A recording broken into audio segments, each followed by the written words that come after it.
Assalamualaikum warahmatullahi wabarakatuh. Perkenalkan, nama saya Meli Wandari. Di sini saya ingin mempresentasikan mind mapping saya dalam pembelajaran anak berkebutuhan khusus. Dan di sini saya mengambil materi mengenai anak berbakat dan anak bertalenta. Yang pertama ada anak berbakat. Berbakat adalah suatu hal yang melekat dan sudah dimiliki oleh seseorang sejak lahir.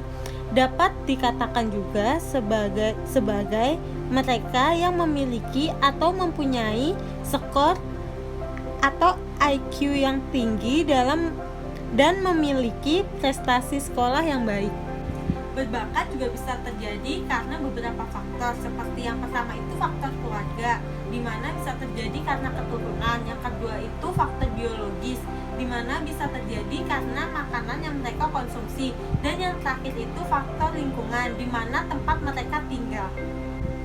Adapun ciri-ciri dari anak berbakat, yang pertama itu kemampuan di atas rata-rata, di mana kemampuan di atas rata-rata ini dapat dibuktikan dari tes, misalnya tes bakat mereka. Yang kedua itu komitmen yang tinggi, adalah kecenderungan untuk melibatkan diri ke dalam suatu kegiatan.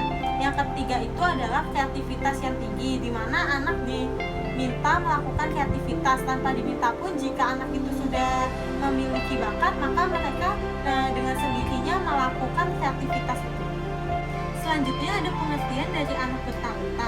Bertalenta adalah memiliki cerdas yang tinggi, namun mereka memiliki kreativitas yang sangat baik dan sangat beroptimal. Hal itu dapat menghasilkan suatu karya yang luar biasa nantinya. Dan anak bertalenta dan anak berbakat itu saling berkaitan satu sama lain. Ciri-ciri anak bertalenta, yang pertama itu memiliki kreativitas yang tinggi.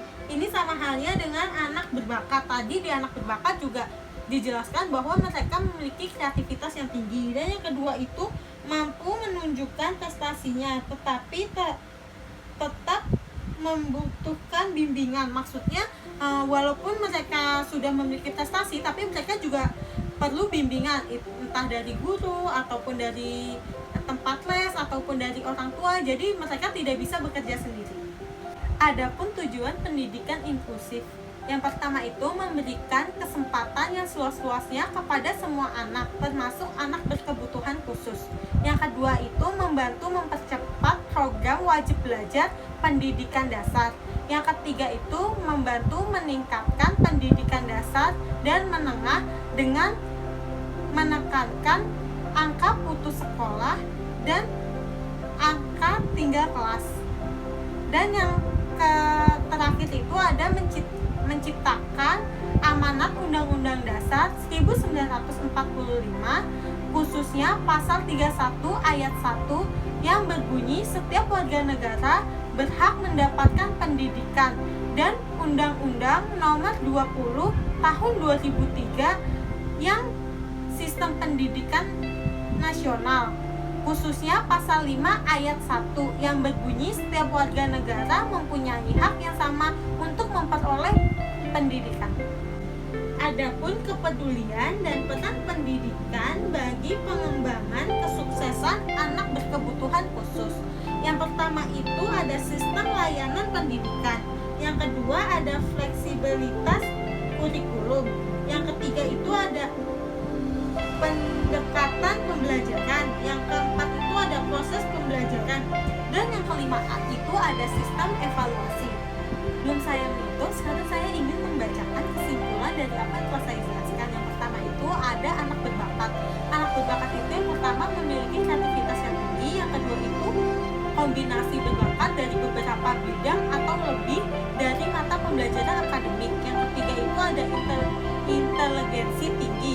Yang keempat itu memiliki keterampilan yang menunjukkan bakat untuk mata pembelajaran seperti matematika, sains, dan geografi.